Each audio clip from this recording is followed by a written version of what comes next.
Hello, everybody. Welcome back to Louie's Take. Once again, I am Ben Lewis. My next guest here is the one and only, finely dressed Alex Barth. Alex, pretty much a Patriots expert. I'm going to ask him a couple questions on the Pats team this year. All right, first of all, how you feeling about this Patriots team, Alex? It's looking good. I mean, they went 14-2 last year, and they've just improved in the offseason. They don't really have any notable losses. They have some notable additions, but you don't have any big names leaving this team. Definitely. I totally agree. So my other question is, what the heck is Bill Belichick doing with this defense right now? I'm confused. Everyone else is confused. Your thoughts on the additions? People are confused every year when he does this, and every year it works. And it's not just the defense. He brings in old players, gives them a second chance. Most of the time they'll perform for him. Corey Dillon, Rodney Harrison, Randy Moss, Chad Ochocinco. But it's normally, with the exception of Harrison, it's normally on offense. This time it's just on the other side of the ball. Right. And I think Sean Ellis is a guy who's been great for the Jets for 11 years. Even if he doesn't perform here, it's just nice to not have to face him. He's one play that sticks out in my mind, being a huge Bledsoe fan. He is the one who's holding Bledsoe in place for Mo Lewis in 2001 when Bledsoe goes down. Andre Carter's another guy, and he's not that old. He's only 34. He did have some injuries earlier in his career. I really like Carter. The thing was, the Patriots didn't have a good pass rush. Right. Belichick stayed away from it in the draft. And even though the Patriots had a good draft, people were criticizing them for not going after the pass rush. If they have these players when they make the draft, it makes the Patriots draft seem that much better. Because right now, their pass rush, I mean, it's not the best in the league. I'm not saying they're going to set a sack record this year. But for what their defensive backs are, and I think their defensive backs are maybe top 10, maybe even top 5 in the league. For what their defensive backs are, this pass rush is solid. Well, I agree. I mean, especially with Wilfork and Hainsworth clogging up the middle like that. Well, Hainsworth hasn't practiced now for 3 days in a row. Right. But if he does play, and I think he wants to play, I don't think it's not that he can't practice. I think Belichick's just trying to make sure he gets back into shape. I think if you have Hainsworth and Wilfork, and then you throw Ellis in that mix, because Ellis, I think, has been very underrated player for the last 11 years in the league. And coming from the outside. Hybrids are very key. I think there is going to create a lot of problems. And even Hainsworth, you forget, he's very athletic. He just doesn't want to play. Right. But he originally came out as an end. They moved him to tackle because of his size, but you could realistically still run the 3-4 with Hainsworth as the end. I agree. I mean, he prefers, though, 4-3. And I think that's better for this Patriots. I think the Patriots will. Belichick was the one who brought the 3-4 into the league. Everybody started copying it. Now that it used to be 3-4 was unheard of. You'd have maybe one team in the league who ran it. Now that everybody's running it, I think Belichick kind of wants to shy away from it. Last year they ran the 4-3 about 48% of the time.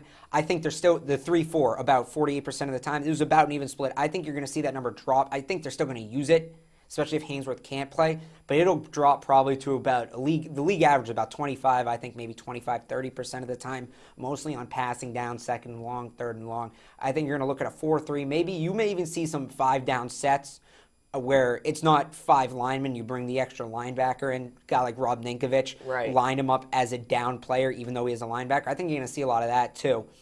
But they're going to try to get as many defensive backs on the field as possible because their defensive backs are really solid this year. Very strong.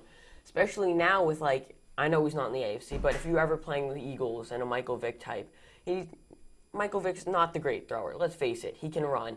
If you can make him throw the ball to these defensive backs, there's going to be interceptions. I think Michael Vick is a much better passer after he's gotten through this whole ordeal. I think he really worked on his intelligence. Before he was just running. Now he actually plays the quarterback position. He thinks it through. But you're right. If you do make him throw, you're better off making him throw than making him run. Right. I agree.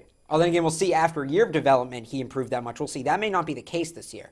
And the Eagles are really good. It is good for the whole league they did not sign Plexico Burress, assuming Burress can come back. I think the only team he would have come back with is the Eagles. I think he needs Vic's guidance to learn how to come back from the whole prison thing. I think on the Jets he's just going to kind of fizzle out in the whole New York scene.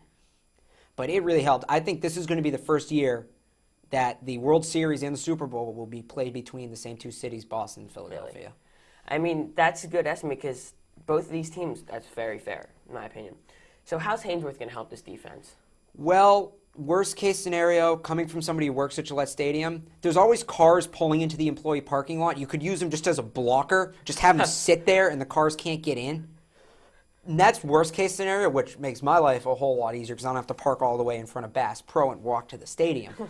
Best case scenario, he is just as good, maybe even better than Vince Wilfork because he's bigger, yet he's faster. If he has the season like he like he has had in the past. If he is the $100 million man that came out of Jacksonville in 2007, forget about it. All right? The Patriots have the best pass rush.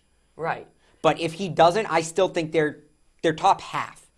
I mean, what's I'm half just 13? hoping he has 16 or top 16? Three-quarters of the season he had back in the day. Because no way he's going to come back after what's happened in the past couple years. Although I don't think he can do that. I think he's the kind of guy where it's all or nothing. Really? I think he's either going to come out and have, based on the first few games, if he's not performing, he's just going to be like, well, whatever, I tried, I'm done. If he comes out and fires the first 3 games, if he's on fire, he's going to be like, I can do this, I'm going to try for it. I don't think he's the kind of guy that will just kind of give a middle performance. Kind of like, in his baseball equivalent, I would say, is John Lackey. Guy, very good in the smaller market, Jacksonville, Anaheim. Comes to the big market, Boston, and I think it's the media, when John Lackey's point, he can't deal with all the spotlight being on him. That's why he'll occasionally shine, but but most of the time he's terrible. You're never going to get that middle of the line start from him. I think part of the thing with Haynesworth, I spent a couple weeks ago, I spent a week in Ithaca taking a sports broadcasting class. My teacher happened to have interviewed Haynesworth a couple of times. He's a very quiet guy. He likes to, his idea of a good day, come home from work, go sit on a boat, go fishing in the lake. He doesn't want to deal with the press or anything. If he can deal with the Boston media... fishes? Yeah. How does that fishing boat hold him up? Oh, my God. There's probably like steroids. 5 of them. Anyway, I think if he can put the Boston media aside, he'll do very well, like he did in Jacksonville. But Washington's a big football town. He couldn't deal with all the eyes being on him. Right. The second that first report came out, Haynesworth failed his conditioning, he just didn't want to deal with it. He didn't want to take the conditioning testing because he didn't want to be on the news. Right. I think if the Boston media leaves him alone and he can kind of deal with it and take he knows he's going to have to get interviewed every game, but if he can just take it, just get it done with, don't make a big deal, he'll do well. If he stays, the trick for him being great and to get noticed again is to stay out of the spotlight.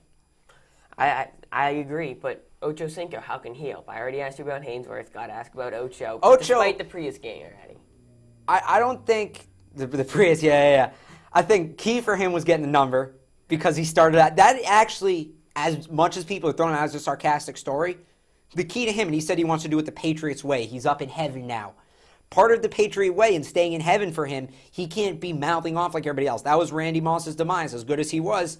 Second he mouths off, after 3 solid years, it doesn't matter. He's out of here. If Brady mouthed off, Brady would be out. That's how Belichick does it. Nobody's job is safe. By getting that number, he's now right into practice. You see, he gave the media the hug. I think it was a goodbye hug because I think he's done with them for now. He'll still do his post-game interview. I think he's done. He's going to help. He will replace Randy Moss as that deep threat, and then when Tate establishes that deep threat, you can send him over the middle. I think he wasn't as diminished as Randy Moss was. You saw Randy Moss's talent kind of waning. Ocho Cinco, I think, is still at the talent level he's always was. I think Carlson Palmer is the one who let him down. Also, the signing of Terrell Owens lessened his catches. I don't think he's diminished at all. He's 34 years old, same age as Andre Carter. 34 is not old. Right. I still think he has a lot to contribute to this team, either as a deep threat. And this thing, Randy Moss was a deep threat. You're really not seeing Randy Moss going over the middle and take a hit. Ocho Cinco will do either. Afraid to go over the middle and take a hit. Yeah. He didn't want to. Ocho Cinco will do either. That's the thing. I mean, it's great having a deep threat, but when you don't know if that threat's going deep, if you send all your safeties back to cover him and he's just coming over the middle, he's going to outrun any linebacker. He's a bigger Wes Welker that can also go deep. He is if you take Wes Welker and Randy Moss and mix them. If you had to pick one Patriots player this year to have a breakout season, who would it be? Julian Edelman, repping number 11. I mentioned I'm a Bledsoe fan before, and that's why I got this guy's attention. But even if he was wearing number 112, okay, I would still love this guy. He has the work ethic. He is a textbook Patriot.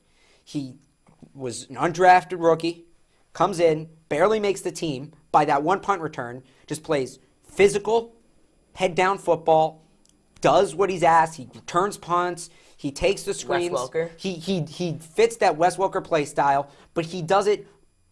It wasn't expected of him to do this. Right. And now he's doing it. He has a lot to prove. And I think now that he's proven it, now that he's comfortable with his job, he can really just explode. I was at training camp the other day, and I think about every other play.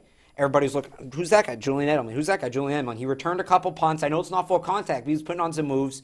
The tackling drills, he was getting away from people. He's going to have a huge year. On defense, I think Lee Bodden, because he's on the last year of his contract, if he wants to prove he wants to stay with this team, because he was hurt last year, he's got to play well. Now, opposite Devin McCourty, he's not going to be playing as good wide receivers, and I think Devin McCourty is on the level of Nnamdi Asomugha, is on the level of Darrelle Revis. People aren't going to want to throw him. He had 7 picks last year as a rookie. Exactly. I think we're talking about McCourty Island, which means Bond's going to get a lot of action on the other side. And I think he's got to step up and make the plays and show that we have Bodden Island and McCourty Island. We got a whole archipelago going. We got a whole string of islands on our defense.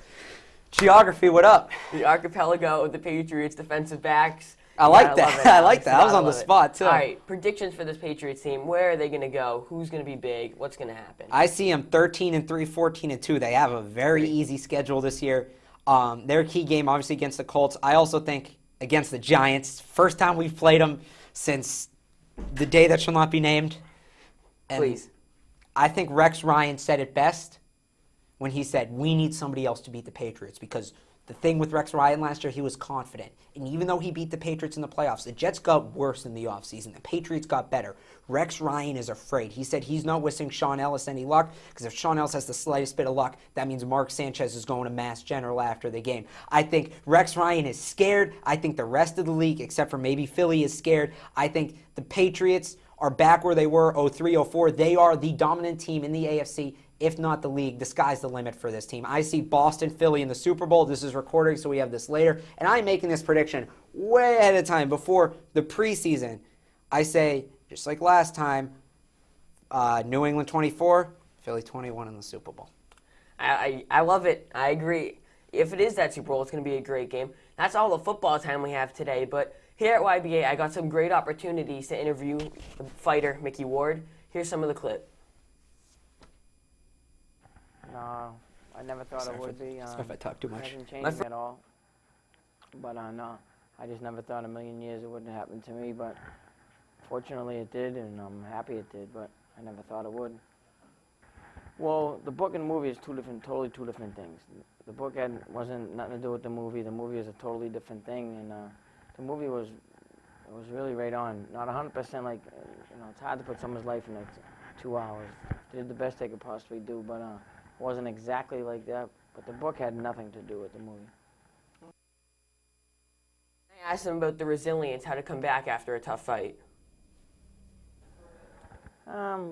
What kept me in the ring is I knew I could do better than what I was doing. And I did think about quitting a couple of times, and I did actually retire for a couple of times, and I came back because I knew I had more to give. So I came back, but I knew I had more to give, so that's why I wanted to come back. So yeah, I did want to come back. So, yeah. And then I asked him, is he a fan of any other sports? And he didn't answer. Yeah, and apparently he didn't answer that question. So, all right, Alex, here at YBA, you've also interviewed a couple of people. Tell me about that. Well, my first one was Jackie McMullen. That was back when we had the blue high chairs and the black curtain. And that was an interesting one, though. She had a lot of insight on the Larry Bird, Michael Jordan thing. She had just written a book about it. Some of my other favorite ones, Buckner. Was very interesting, because I've heard, my dad was a huge Red Sox fan, especially in the 80s. I've heard all the Bill Buckner sucks stuff. It was interesting to hear the other side of the story. Wow. I don't know if it's an interview, but I shadowed Sean Grandy at a Celtics game. I did talk to him a little bit. That was a neat experience. I actually just had to go through a list for the college thing I'm doing. I'm trying to think. Bob LaBelle, that was a neat. It's really every interview. I couldn't pick a better or worse one, because no two interviews are the same. You learn a different thing from each interview you do, and each one is a different experience. And I think they've all been positive experiences. I think the one I enjoyed the most would probably be Barry Sachs, just because he told me I have SportsCenter caliber talent, and I just loved hearing that. I bet you did, because you are Alex Barth. I am Alex Barth. That's all the time we have today on Lewi's Take. For Alex Barth, Harmon Lewis, Jimmy Young, and Ashley, I'm Ben Lewis. See you next time, guys. Thank you.